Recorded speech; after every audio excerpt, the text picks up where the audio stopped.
Alright, good morning, Earth. This is Adam Sturch broadcasting from the Mushroom Mansion, Taos, New Mexico, working on oil painting Pumpkin Patch Party and Apology. I've got some olive green, some sap green, and some phthalo green mixed up into three semi-pure varieties and three slightly lightened varieties. And then I've got some ultramarine, a little blue violet, and a little light pink. And we're just going to start blocking in colors for the pumpkin patch vines and the carriage seed. Hamas has released all 20 living captives, hostages. Israel is releasing some 2,000 Palestinians in Ramallah and now in Khan Yunis in Gaza. Today, President Trump addressed the Israeli Knesset and then is on his way to co-chair a so-called peace summit in Sharm el-Sheikh, Egypt, with President Abdel Fattah el-Sisi. Israeli Prime Minister Netanyahu will not be among the 27 or more world leaders who will attend. He was invited but says he is not going.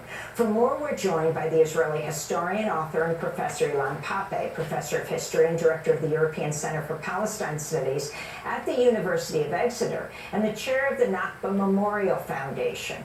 Among his books, The Ethnic Cleansing of Palestine almost 20 years ago, and Gaza in Crisis, which he co-wrote with Noam Chomsky. His new book, Israel on the Brink, and the 8 revolutions that could lead to decolonization and coexistence. We thank you so much for being with us.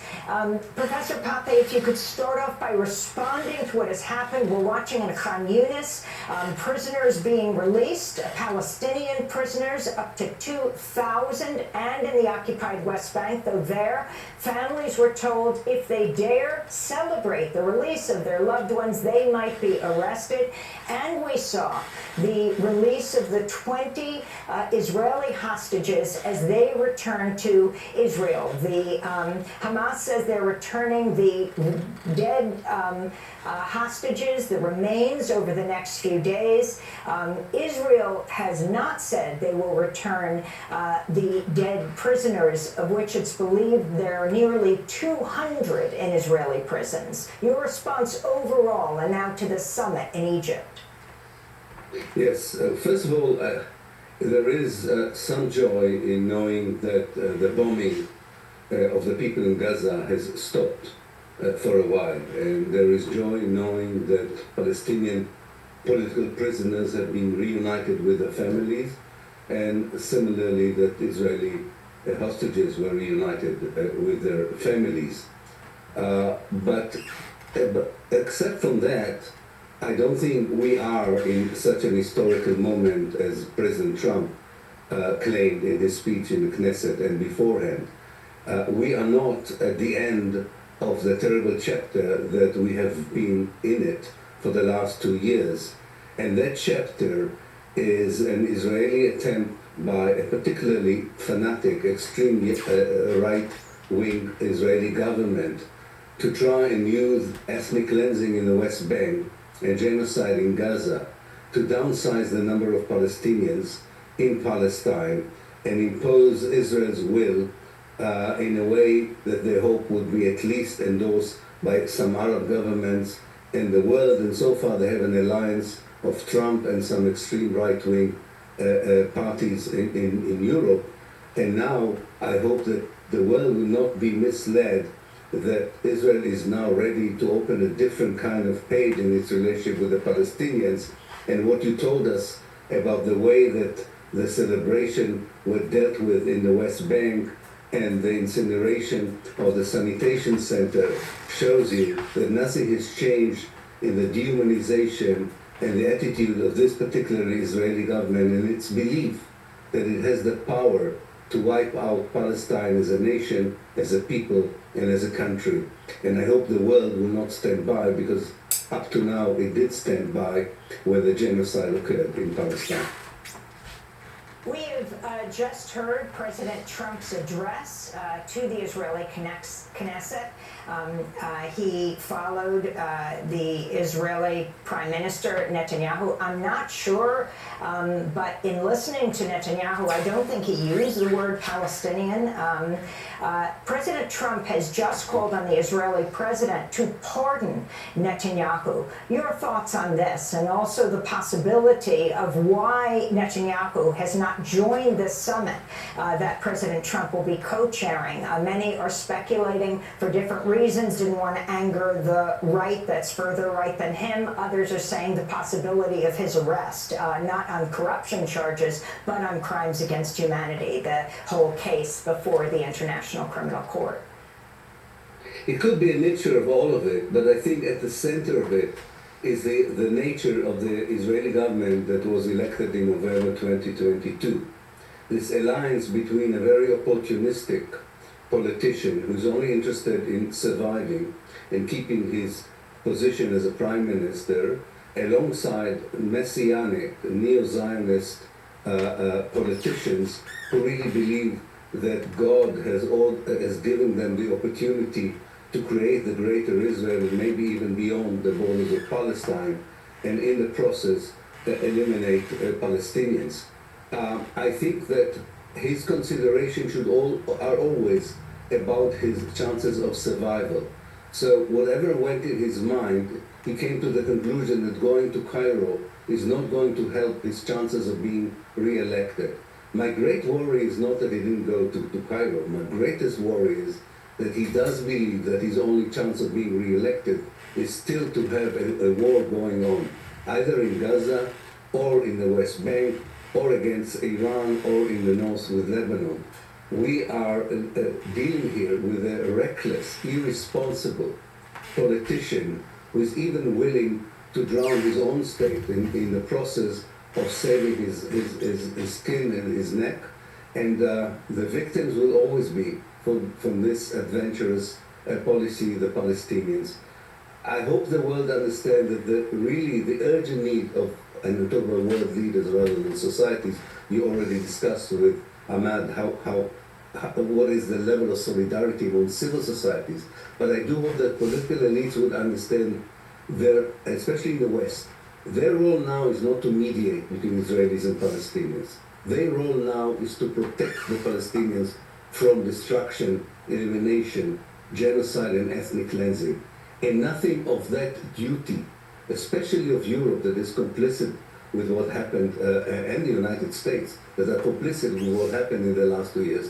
Nothing of that we heard in the speeches so far in preparation for the summit in Egypt, and I have a feeling that we won't hear anything about it also later on. There is a different way in which our civil societies refer to Palestine as a place that has to be saved and protected, and still this irrelevant conversation about our political elites, about a peace deal, a two-state solution, all of that has nothing to do with what we are experiencing in the way that the Israeli government thinks it has an historical moment to totally de-Arabize Palestine and eliminate and expunge the Palestinians from history and the area. Ilan Pappé, I want to thank you for being with us, Israeli historian, professor of history, director of the European Center for Palestine Studies at the University of Exeter, chair of the Nakba Memorial Foundation. His new book, Israel on the Brink, and the 8 Revolutions That Could Lead to Decolonization and Coexistence. Next up, today is Indigenous Peoples Day. In a TV radio exclusive, we'll speak to the award-winning journalist, Oscar-nominated filmmaker Julian Brave Noisecat. His debut memoir, We Survived the Night.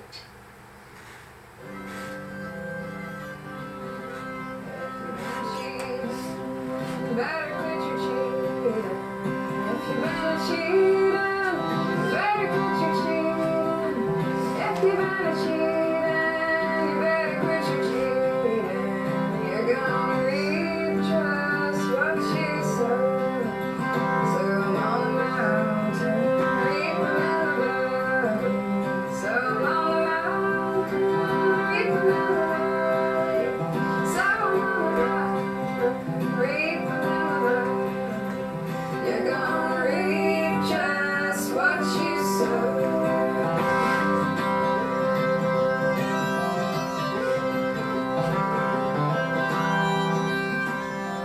Soul on the Mountains rendition by Natalie Coleman and Nora Brown in our Democracy Now! Studio. This is Democracy Now!, democracynow.org. I'm Amy Goodman. As over a dozen states, more than 200 cities nationwide commemorate Indigenous Peoples Day today, we spend the rest of the hour with award-winning writer, journalist, Oscar-nominated filmmaker Julian Brave Noisecat. His debut book, We Survived the Night, out Tuesday, weaves together his family's stories of survival with personal memories, Indigenous oral histories, legends, on-the-ground reporting that lay bare the resilience of Indigenous peoples across the continent in the face of centuries of colonial genocide. We Survived the Night opens with the moment in which Ed Archie Noisecat, Julian's father, was found as a newborn baby in a garbage incinerator at the Catholic-run Indian boarding school at St. Joseph's Mission in British Columbia in Canada. It was August 16, 1959. This story is at the heart of Julian Brave Noisecat's Academy Award-nominated documentary Sugarcane, co-directed alongside investigative journalist Emily Cassie. Sugarcane looks at the abuse and cases of missing Indigenous children at St. Joseph, where Julian Brave Noisecat's grandmother and other relatives were sent to near Williams Lake, British Columbia. This year, he made history as the first Indigenous filmmaker from North America to be nominated for an Academy Award in the Best Documentary Feature category. He's now joining us in our New York City studio. Thank you so much for being with us, Julian. We've talked to you before, but not in the studio. And what an amazing time to do it with the debut of your book, We Survived the Night. Why the title? Well, I should say Chokwinuch, Amy, which means not good morning in my language. It actually translates to You Survived the Night. And the title of We Survived the Night is actually derived from that traditional morning greeting in Secwepemchin, my people's indigenous language. You know, I often think about what it must have meant for my ancestors to greet one another in the day by saying something as simple and profound as, you know, that they had survived the night. What did that mean in the winter of 1863, for example, when over 2/3 of our nation died of smallpox? What did it mean in the days after the children were taken away to Indian residential schools? And then I also, you know, chuckle at the way that my grandmother, who taught me this language, one of our only two remaining fluent speakers on the Cannon Lake Indian Reserve because of the history of colonization in St. Joseph's Mission, you know, I think about how she uses it as a kind of a tongue-in-cheek response. You know, I'll say, walk into her house and I'll say, "Chokwinuch," and she said, "Oh, don't remind me," you know. So I think that there's just so much in the poetry of our language, a language that is nearly gone from the face of the earth, that gets at, you know, not just a social commentary on colonization and survival, but also, you know, has a little bit of a dark humor and a wry sensibility to it that I really love. So tell us about your father, Ed Archie Noisecat, renowned traditional carver artist whose work is featured in the Smithsonian, which is now closed because of the government shutdown. But if you can talk about what happened at St. Joseph's, what happened in Canada. It is one place, but it is emblematic across Canada and across the United States.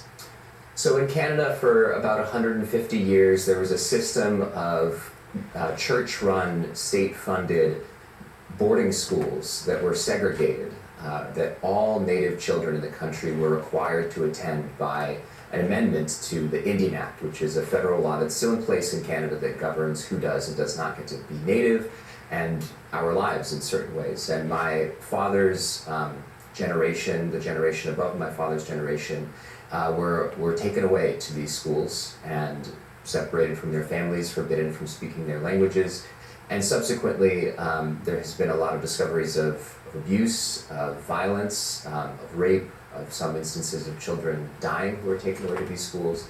And it's important to point out, that the way that this story was often covered in the mainstream media was as a Canadian story, that this was a story specific to the 139 federally funded Indian residential schools in Canada, but in fact there were 3 times as many of these schools, 417, right here in the United States. So this is truly a story that is foundational to North American history. This is how the land was taken, this is what happened to Native children, and in Canada, the Truth and Reconciliation Commission describes it as a cultural genocide.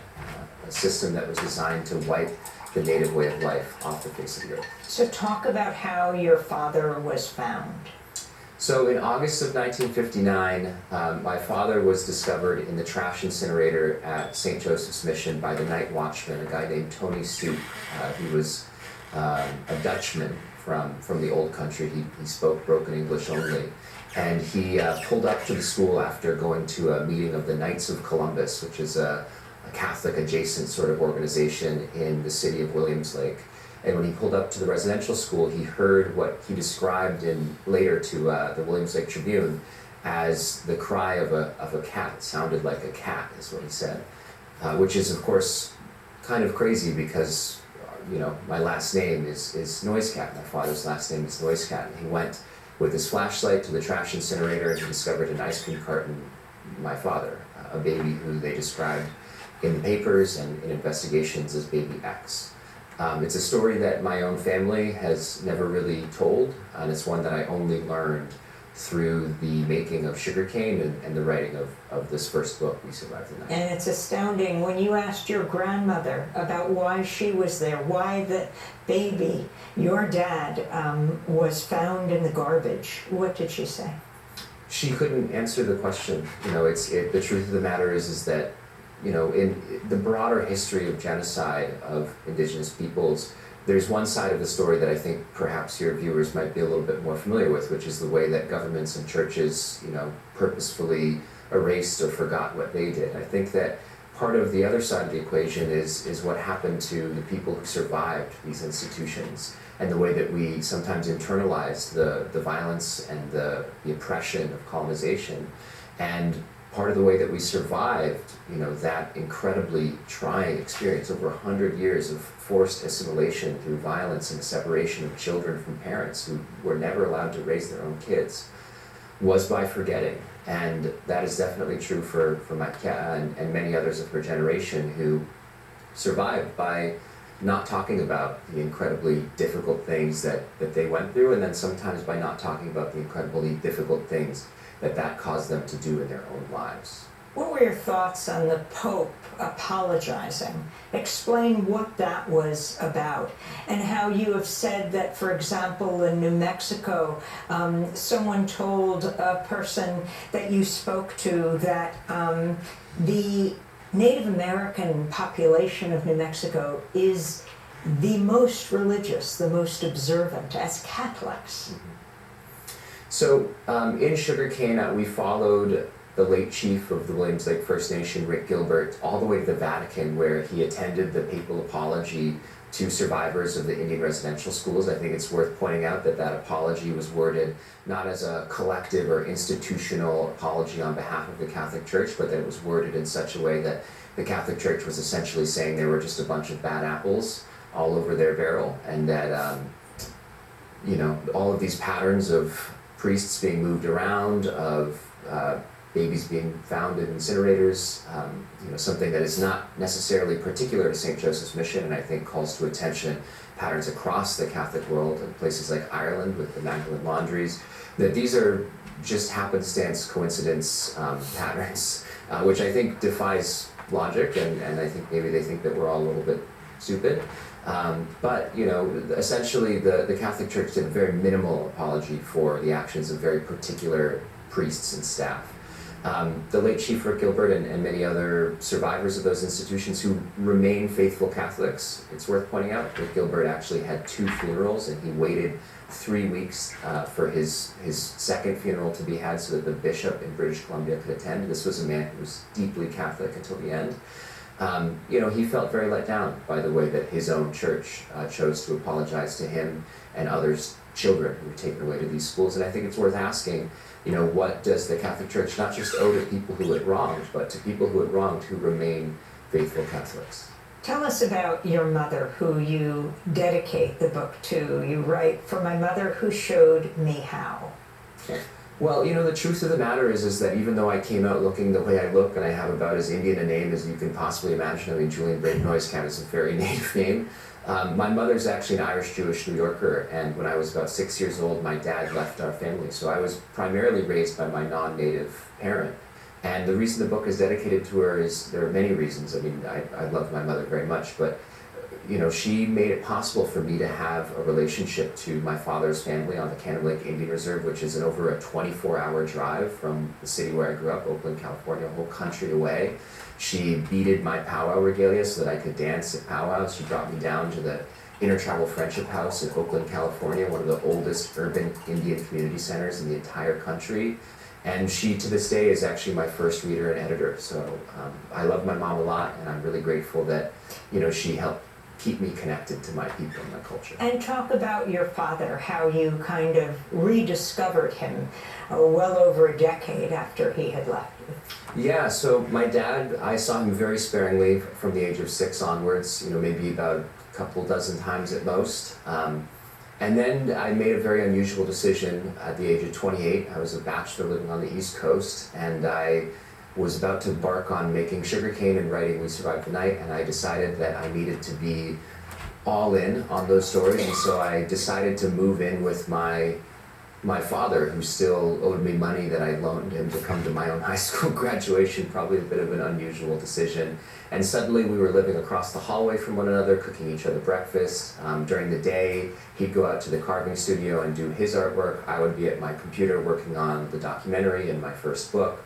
And I'd also be doing research. I'd be reading these old oral histories that were collected in 100-plus-year-old ethnographic texts about my indigenous, traditions, about the trickster coyote, for example. And then at night, I'd come back together with my dad, and we'd hang out, eat some dinner. I'd turn on the recorder, and he'd tell me all these stories about his life that I never really knew. And as I was reflecting on these stories about my father, who was himself an amazing creator and sometimes a destroyer and absolutely a survivor, and reflecting on these stories about the trickster coyote, who is also an amazing creator and also sometimes a destroyer and also absolutely a survivor, I saw so many parallels between my old man and our, first old man, I guess. Julian, you're wearing a headband of the American flag. Why? To make a little bit of a statement, I think it's an interesting time to be an indigenous person in the United States. I also think that there's a phase in every Native man's life that they go through wherein they become what I describe as a headband Indian. I know this because I've asked many Native men about whether they've had a period of life where they wore a headband, and virtually all of them say that they have, and it has to do, I think, if you look at pictures of the American Indian movement in the 1970s, of things like the occupation of Alcatraz, with a moment in our political reawakening and sense of pride. And also I think I wanted to subvert one of the most significant symbols of this land and put it on my head upside down as a way of signifying, my own cultural pride and whose land this really is. Julian Brave Noisecat is a writer, a journalist, an Oscar-nominated filmmaker. His debut memoir is titled We Survived the Night. It's being released tomorrow, Tuesday, on October 14th. He's also co-director of the documentary Sugarcane. That does it for our show, but we're going to do part 2, and we're going to put it online at democracynow.org. I'll be speaking in Santa Fe, New Mexico on October 18th, 17th at the Lensic Theater Friday night after the showing of the film Steal This Story, Please, along with the Oscar-nominated filmmaker Tia Lesson. So check our website at democracynow.org. Like the reflex, the autonomic reflex of breathing. It's a kind of All right, this is running a little bit long, so I'm going to cut it here and start a second development. section. Take 2 coming up. Choose Take to 2. follow or choose not to follow. But this development is very recent.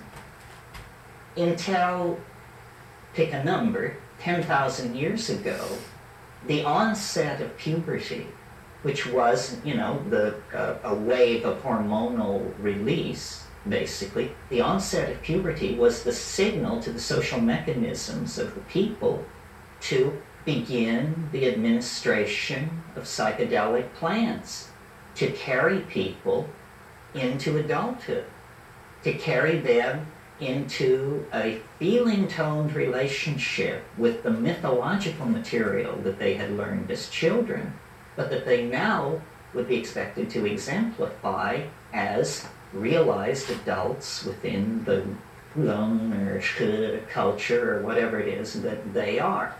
We, in our anxiety about all this, and I'll talk about why I'm sure it will come out, but for the present, just to say, we have interfered with this, and we have enforced upon ourselves a kind of infantilism. Now, this is a phenomenon that's well known. It's called neoteny. Neoteny is the preservation of adult characteristics into adulthood. Childhood characteristics or infantile characteristics, or even fetal characteristics. So, for instance, all primate fetuses are hairless, but only the human being retains this fetal characteristic throughout life. The very large head of the human infant, the percentage relationship to body mass remains very much in the fetal end of the statistics throughout life for human beings. We have large heads. The very prolonged period in which cultural skills are acquired, up to 16 years. Well, this tendency toward biological neoteny, which was reinforced by mutagenic influences in the diet, is carried over into culture as a cultural characteristic. And have you noticed that every generation views the generation it spawns as more childish than itself? And we look back to our rugged grandparents who slogged across the plains, and I suppose they look back to people in chainmail who were only 4 feet high, who, could go without eating for 6 months or something.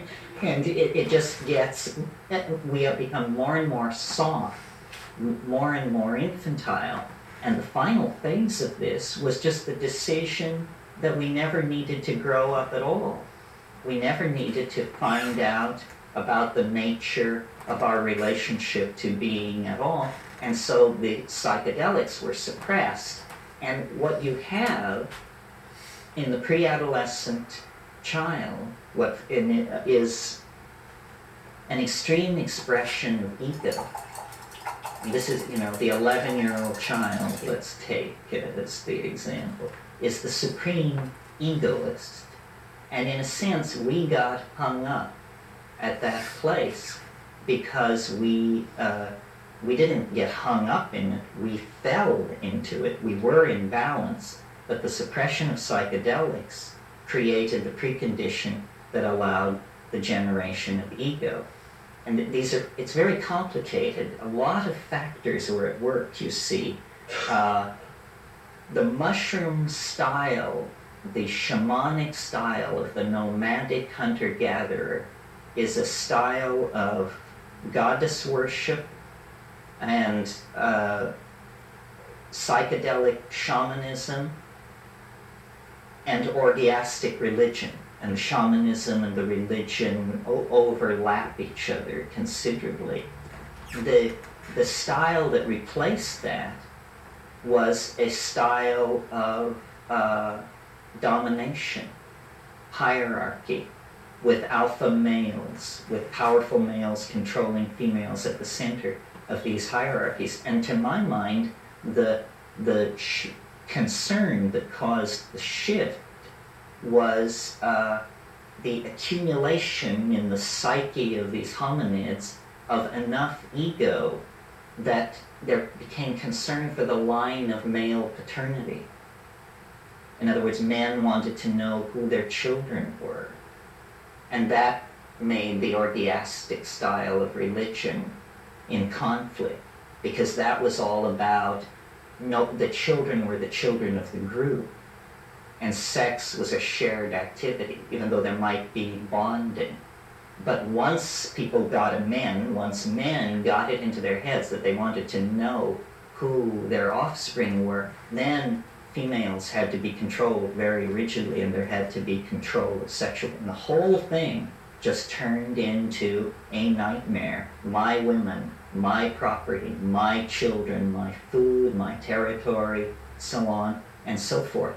Well, you see, what had been going on before was a true incipient symbiosis. And this is, I think, the new idea that I want to communicate, and that I'm absolutely, one, serious about, and two, literal about, that our glory and our uniqueness and why we are as we are is because we are a plant-animal symbiotic species.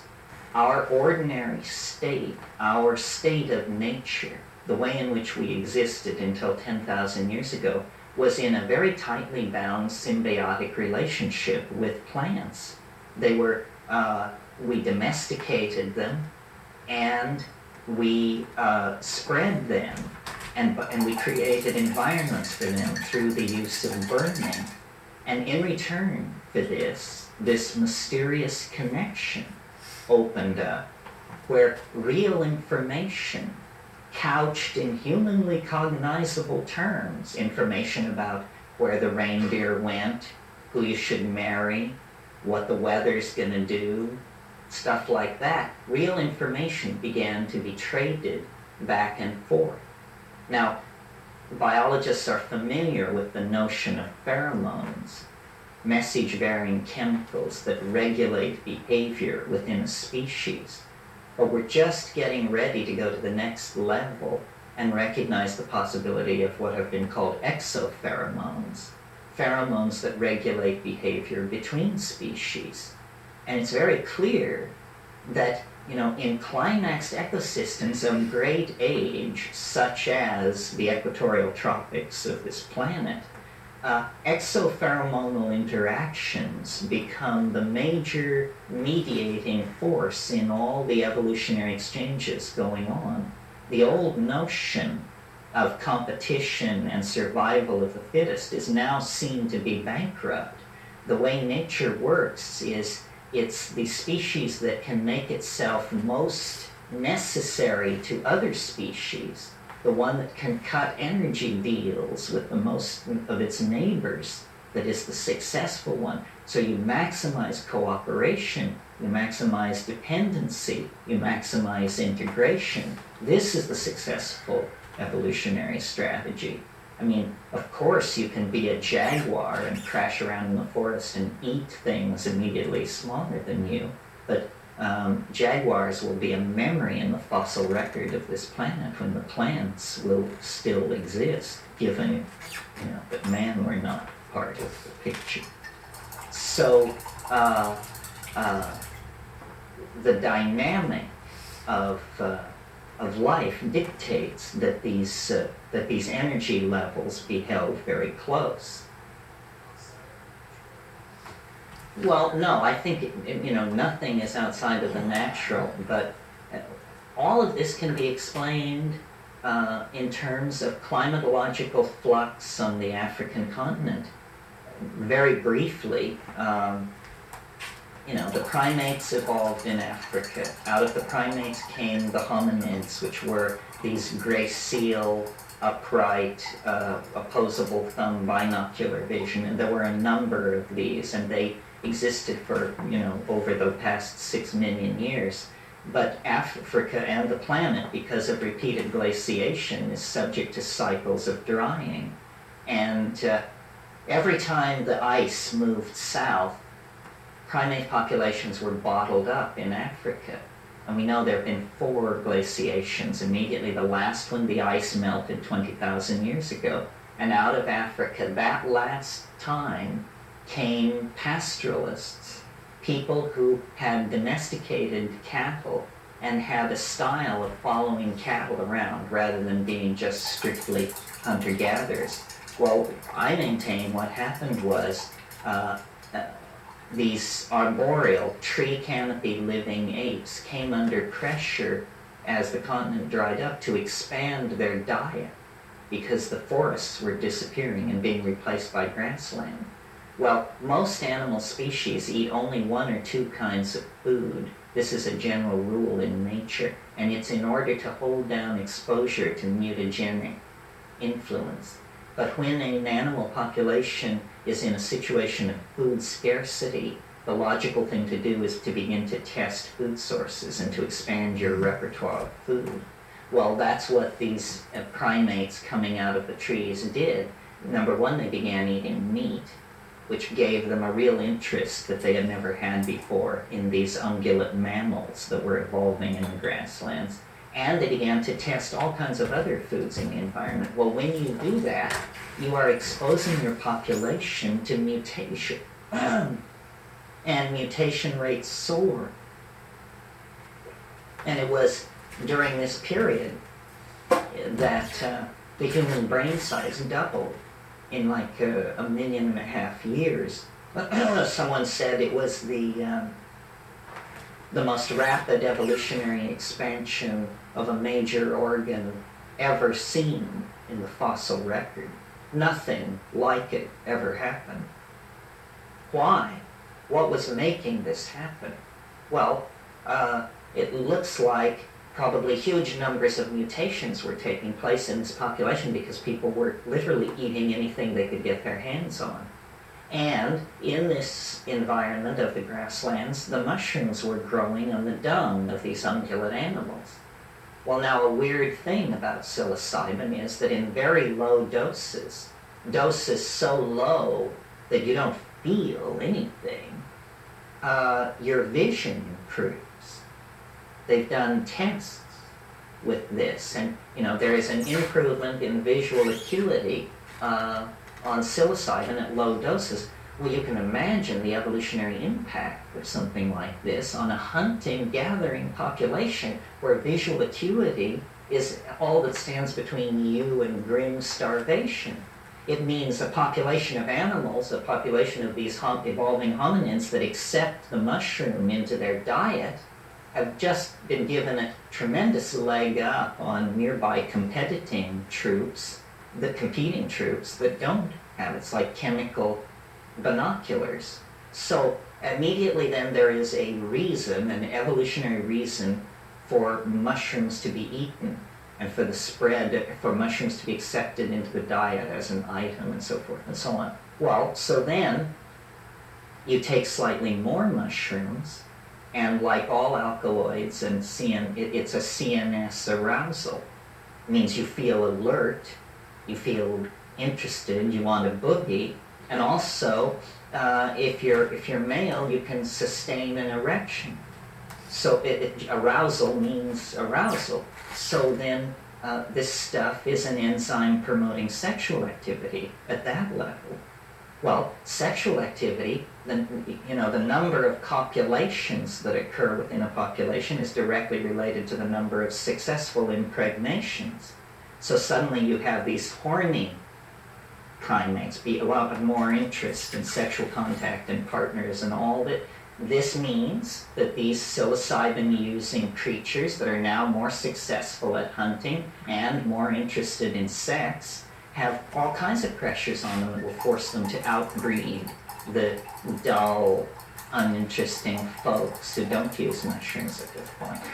Well, so then higher doses, it changes, and it's no longer about sexual activity or clarity of vision. It becomes about the psychedelic trip, this tremendum, which is as awesome to you and me as it was to these so-called primitive folks 20,000 years ago. We don't know what to make of it. They didn't know what to make of it. They founded a religion about it. We're trying to start the engine of the same religion all over again. And the way in which this religious ecstasis manifests itself is in language activity, in cognition, but in glossolalia, in spontaneous outbursts of syntactically organized vocal activity. Well, the great mystery of human emergence, of course, is language. What is it? Where did it come from? How did it ever get going on such a scale? So forth and so on. But it looks to me like what we're seeing in psilocybin is a kind of neurological enzyme, a catalyst in the environment that could take an evolving primate population and put it through a series of forced changes that produce ultimately a self-reflected, minded creature practicing a shamanic mother goddess religion in this nomadic context. And that was paradise, and that was the ideal for the archaic revival. In other words, that Eden actually existed, that we are made for better things than what we've got. You know, it says in Finnegan's Wake, here in Moycane was the red light district of Dublin. Here in Moycane we flop on the seamy side, but up in the Yent, prospector, you sprout all your worth and whoop your wings. That's a promise for the future. Up in the Yent, you sprout all your worth and woof your wings. But also, antes, we sprouted our worth and woofed our wings. And this whole nostalgia for a perfected shamanism in prehistory is reason, I think. I mean, I think we had something, an unimaginably precious gift. We had consciousness and dynamic order. Consciousness as we experience it now within the confines of history is most analogous to cancer. I mean, it's just, replicating, spreading. But it once was a dynamic, ordered thing. People lived, they died, they made love, they had children, they herded their flocks, they had ecstatic flights into dimensions which we cannot even conceive of, and they felt no need, to break into the earth, to divert the rivers, to do all of this stuff.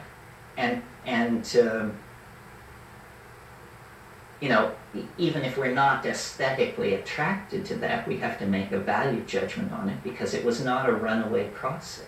It did not push everything toward crisis. Okay, well then, so what happened? What the hell happened if that's how it was? Well, nature is just an ongoing story. The very drying processes that created those grasslands, that created those pressures on diet, that created that mother goddess religion, that evolved those ungulate animals, that process continued. And the grasslands dried up, and the winds began to blow, and the water holes got further and further apart from each other, and the mushroom festivals went from every Saturday night to the first Saturday of every month, and then to 4 times a year, and then to once a year, and then to once every 5 years, and then to never. And in the absence of the psychedelic experience, this ego thing gets going. I mean, it is literally like a calcareous growth in the bloodstream of the psyche.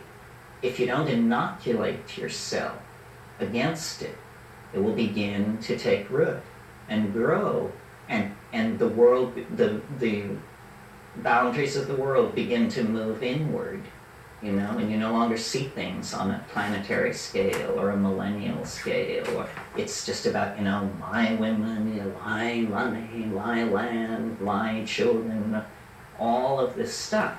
And at that point, you get the appearance of historical civilizations. You have kingship, the age of Gilgamesh. I mean, my God, when you read the story of Gilgamesh, you just wonder what's going on.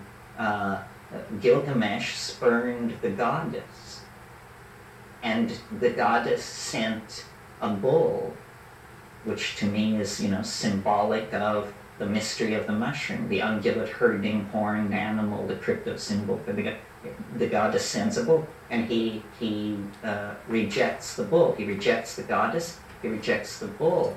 Then he takes Enkidu, the shaman figure, and forces him to go with him into the wilderness. And what do they do in the wilderness? This oldest of all myths, this story of the first men. What do? They cut down the tree of life. That's what they do. They cut down the tree of life. And then it goes forward. the earliest strata of mythology that comes out of these Middle Eastern civilizations is full of this male-female nature artificial tension. The story of Genesis is a similar thing. I mean, what's happening in Genesis is history's first drug bust.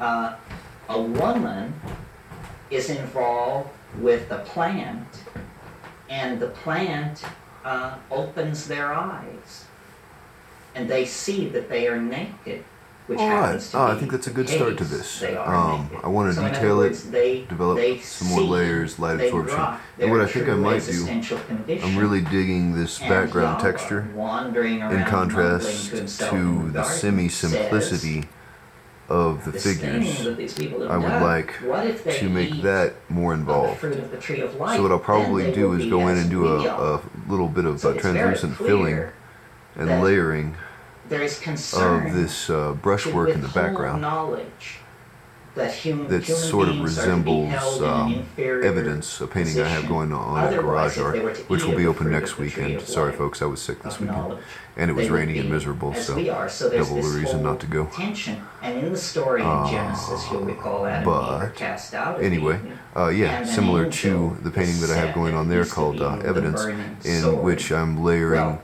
what I many take this to little be translucent about shapes, is one on top the- of the other to create a form. it's But in a this case, it would just be for story the from sky. a So I think it'll be, strata lots of where blues and already the violets and shift to the kind of dominator deep, culture has deep, taken place. cool tones. But they're looking backward But at little the dude in the bottle, partnership society horse pulling a in- trailer on the with grasslands of Africa. dude leading it, a pumpkin and patch, the angel with the burning sword is chick. nothing more than the sun. like what the That fuck, they dude? literally were cast out of Eden. Eden course, disappeared kinda around them. It dried up Lends and itself blew to the away. memory of this scene. And I there don't think it nowhere to actually go was a but the horse-drawn Nile carriage. I think Valley it was in a Palestine.